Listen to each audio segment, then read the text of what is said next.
जय हिंद दोस्तों।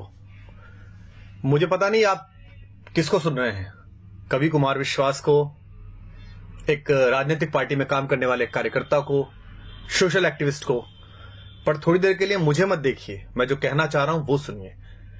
पिछले 2 दिन से सोशल मीडिया पर एक वीडियो देखा जिसमें कश्मीर में लोकतंत्र का सबसे बड़ा महापर्व चुनाव निर्विघ्न कराने के लिए गए हुए भारत के कुछ बेटे, हिंदुस्तान के कुछ वीर सिपाही, अर्धसैनिक बल सड़क पर जा रहे हैं और वहां कुछ शोहदे, कुछ लफंगे उनको थप्पड़ मार रहे हैं, गालियां दे रहे हैं, उनका हेलमेट छीन रहे हैं। वो सशस्त्र हैं, उनके हाथों में राइफल है, लेकिन उनके पैरों में इस तथाकथित कानून और कुछ मानवाधिकारों की बेड़ियां हैं। मुझे 2 दिन से बड़ी बेचैनी है इस बात की कि इस पर क्या किया जाए। मैंने बहुत सारी प्रतिक्रियाएं देखी। लोग कह रहे हैं देखिए हमारे सैनिकों में कितना धैर्य है। कुछ लोग कह रहे हैं कि नहीं नहीं, ये तो मानवाधिकार की बात करने वाले लोगों को जो कहते थे उनको अकल आनी चाहिए। देखिए वहां के लोग कैसी बातें कर रहे हैं। क्या हम इस देश में कुछ देर के लिए, कुछ वक्त के लिए अपनी अपनी पार्टी, अपने अपने नेताओं की चापलूसी और उनके घेरे से बाहर आके सोच सकते हैं? क्या हम ये सवाल कर सकते हैं कि एक राज्य में, केंद्र में एक जैसी सरकार होने के बाद, सारी शक्ति होने के बाद भी हिंदुस्तान के किसी बेटे पर एक लफंगा हाथ कैसे उठा देता है? और क्या हम ये सोच सकते हैं कि इस देश के लोकतंत्र का महापर्व मनाने के बाद अगर 6% वोट कश्मीर में कास्ट हो रही हैं तो इसके केवल 2 कारण हो सकते हैं, या तो भय है या भरोसा नहीं है।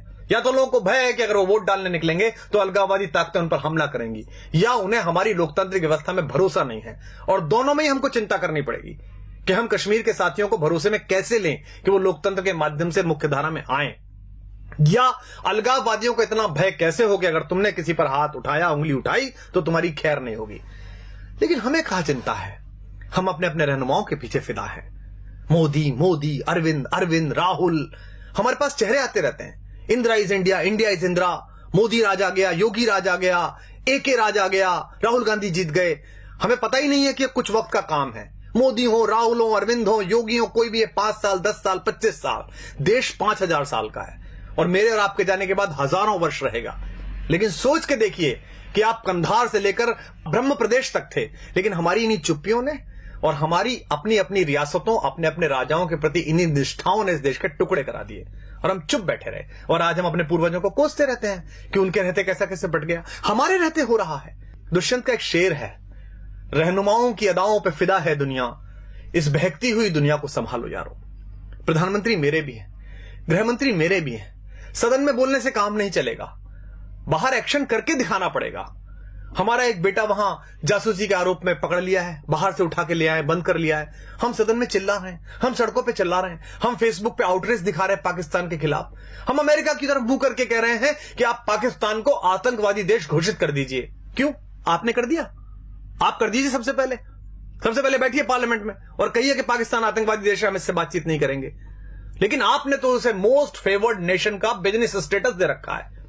कलेजे पे हाथ रख के बताइए, आप में से कितने लोग हैं जो पाकिस्तान से प्याज नहीं आई तो भूखे मर जाएंगे?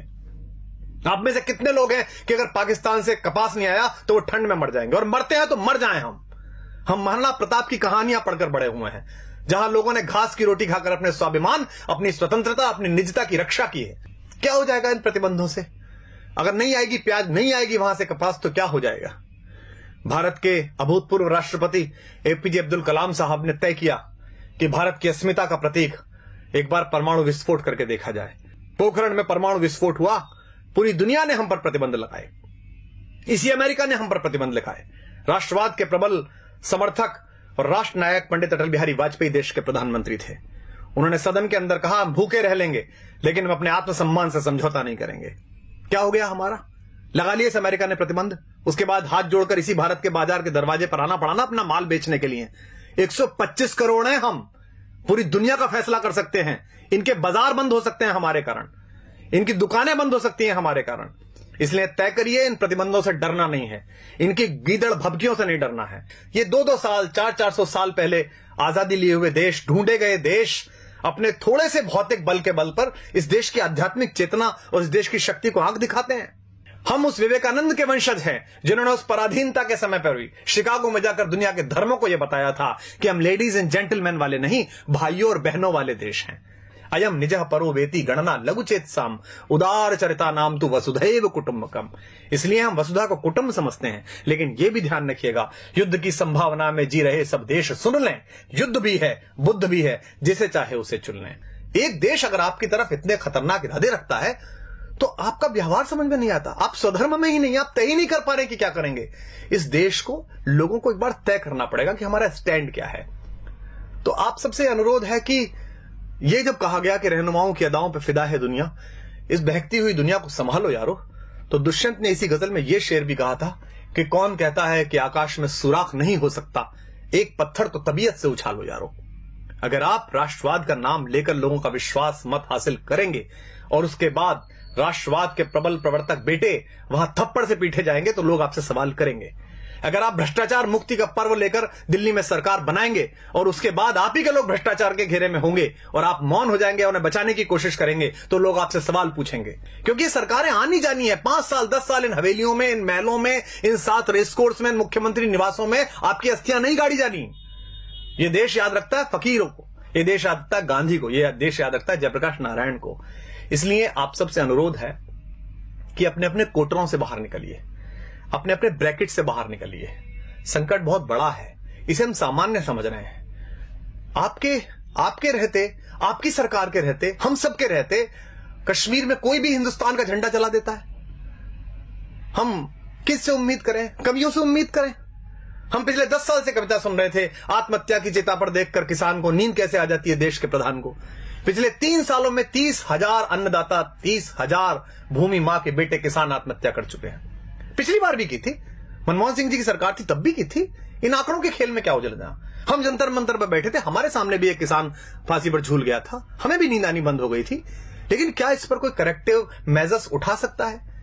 देश के बड़े बड़े सेठों के 50-50 हजार करोड़, 60-60 हजार करोड़ रुपए के कर्जे माफ कर दिए जाते हैं। कोई भी आदमी हिंदुस्तान का 20,000 करोड़ रुपए लेकर लंदन भाग जाता है पार्लियामेंट का मेंबर होते हुए, और हम चुप बैठे रहते हैं। और किसान अपने मृतक किसानों के नरमुंड लेकर जनता मंत्र पर बैठे रहते हैं और हम कहते हैं कि इस पर नहीं बोलेंगे चूंकि हमारे दल की अभी सरकार है। सरकारें किसी दल की नहीं होती, सरकारें देश की होती हैं। प्रधानमंत्री, मुख्यमंत्री, रक्षा मंत्री, गृह मंत्री ये किसी सरकार के हिस्से हैं, लेकिन ये देश के लोग हैं, ये किसी पार्टी का हिस्सा नहीं है। इसलिए दिल्ली के राज सिंहासन पर कोई भी बैठे, 5 वर्ष बैठे, 10 वर्ष बैठे, ईश्वर करे 20 वर्ष बैठे, जब तक ईश्वर उसे पास बुलाए तब तक वो वहां बैठे। लेकिन आम नागरिक होने के नाते इस पर सवाल उठाना शुरू करिए, अपनी अपनी राजनीतिक कैंचुलियों से बाहर निकलिए। अन्यथा इकबाल ने एक शेर कहा था, हमने उसे गंभीरता से नहीं लिया और आज हम भारत, पाकिस्तान, बांग्लादेश के 3 टुकड़े देखते हैं। इकबाल ने जब यह शेर कहा था तब बर्मा से लेकर कंधार तक सिर्फ हम थे, हिंदोस्ता थे, सिंध नदी के आर पार पूरा भारत था। इकबाल ने कहा था, वतन की फिक्र कर नादा, मुसीबत आने वाली है, तेरी बर्बादियों के मशवरे हैं आसमानों में, न संभलोगे तो मिट जाओगे हिंदुस्तान वालों, तुम्हारी दास्तां तक भी न होगी दास्तानों में। पिछली सरकार पाकिस्तान से बात करती थी तो हम सब लोग और विपक्ष के लोग कहते थे कि देखिए कैसी सरकार है, पाकिस्तान हमले कर रहा है, हम उससे बातचीत कर रहे हैं। बातचीत होनी चाहिए, लोकतंत्र में महत्व यही है कि आप बातचीत करते रहें। लेकिन अब कोई भी अचानक पाकिस्तान चला जाता है, लाशें आती रहती हैं, पठानकोट पे हमला होता है। जिस आईएसआई को हम 40 साल कहते रहे कि हमारे देश में अस्थिरता फैला रही है, आतंक फैला रही है, उस आईएसआई की टीम बुलाकर और हमारे सैनिकों की अगवानी में सिंहों की पेशी करवा दी कुत्तों के दरबारों में। वो पठानकोट में ढूंढने के लिए गए कि हत्याएं ठीक से हो गई कि नहीं हो गई, और उसके बाद उन्होंने जाकर कह दिया रावलपिंडी में कि वो आप ही ने खुद ने कर लिया होगा। हमारा स्टैंड क्या है? हम कहना क्या चाहते दुनिया से? ये देश के सारे कारपोरेट मिलकर एक कॉर्पस फंड नहीं बना सकते जिसमें एक फेंसिंग हो जाए, जिसमें हम उनसे संबंध नहीं रखें? क्या अगले 10 साल 20 साल हम ये भूल सकते हैं कि हमारे आसपास कोई पाकिस्तान नाम का राष्ट्र भी है? हम कभी क्रिकेट खेलते हैं, कभी नहीं खेलते हैं, कभी गुलाम अली को सुनते हैं, कभी नहीं सुनते हैं। उधर से गजल आ जाती है तो हमारी राष्ट्रीयता प्रभावित हो जाती है। धर्मशाला में क्रिकेट खेलनी है उनके साथ और इससे पैसा मिलेगा बीसीसीआई को, इससे कुछ सेठों के धंधे चलेंगे, कुछ लोगों के चेहरे चमकेंगे, तो हम कहते हैं नहीं नहीं, खेल तो होता रहना चाहिए, ऐसे संबंध क्यों खत्म करें? तय करिए कि देश है कि धर्मशाला है, कोई भी कहीं से घुसेगा या नहीं घुसेगा। सरहद पार भारत के जाबाज सैनिक एक ऑपरेशन करके आते हैं, सर्जिकल स्ट्राइक, पूरे देश का सिर गर्व से तन जाता है। कुछ लोग उसमें भी राजनीति करना चाहते हैं, कुछ लोग पोस्टर लगाकर उसका श्रेय लेना चाहते हैं, कुछ लोग सरकार से वो श्रेय छीनना चाहते हैं। दोनों ही गलत है। उन सैनिकों को सलाम जिन्होंने बहादुरी के साथ भारत माता का मान ऊंचा किया और घर में घुस के उन आतंकवादियों को मारा। लेकिन उसी सेना का एक सिपाही हमसे शिकायत करता है देश से कि भाई आपके नेता आपके अफसरों की मिली भगत से मेरी दाल वो खा गए, मुझे हल्दी का पानी पीना पड़ रहा है, तो हम चुप हो जाते हैं। हमको लगता है नहीं अब चुप रहो, सरकार तो अपनी है। वो सिपाही किसका है, सरकार का कि भारत का? वो सिपाही भारतीय जनता पार्टी, आम आदमी पार्टी या कांग्रेस का नहीं है, वो हिंदुस्तान का सिपाही है। अगर आपने उसके हक में बोलना बंद कर दिया तो हिंदुस्तान की माएं अपने बेटों को सजा के सरहद पे भेजना बंद कर देंगे। आप नहीं जाते लड़ने, सैनिक जाता है। इस उंगली में एक पिन घुसा कर देखिए, उससे पता चलता है कितना दर्द होता है। वो सीने पर गोली खाने के लिए तैयार रहता है आपकी दृढ़ता के बल पर। एक सिपाही कहता है कि मुझसे काम कराए जा रहे हैं घरेलू, मेरे प्रति अत्याचार किया जाता है, तो वो गायब हो जाता है, मृत मिलता है, और हम बोलते नहीं है इस पर। मुझे भी याद है, मैं बहुत छोटा था। डॉक्टर मुरली मनोहर जोशी देश के एक बहुत बड़े राष्ट्रवादी नेता, भारत के मानव संसाधन विकास मंत्री बने बाद में, एक प्रखर वक्ता, एक बड़े पढ़े लिखे व्यक्ति, वो लाल चौक पर तिरंगा फहराने के लिए गए थे। जो आज देश के प्रधानमंत्री है नरेंद्र भाई मोदी, वो उस यात्रा के संयोजक थे। हम बड़े खुश थे। हमारे यहाँ कविता लिखी बलबीर सिंह करुण ने, कुछ देशभक्ति के मंत्र वहां हमने जाकर बांचे तो हैं, हम देशद्रोह के विषधर के फन पर चढ़कर नाचे तो हैं, आतंकवाद के अंधड़ को आगे बढ़ ललकारा तो है, धीमा ही सही तमाचा पर उसके मुंह पर मारा तो है। लो हमने जिद पूरी कर दी उस लाल चौक तक जाने की, अगली बारी रावलपिंडी पर यह झंडा फहराने की। हमने कविताएं पढ़ी, तालियां बजाई, मुझे अब भी रोमांच हो रहा है।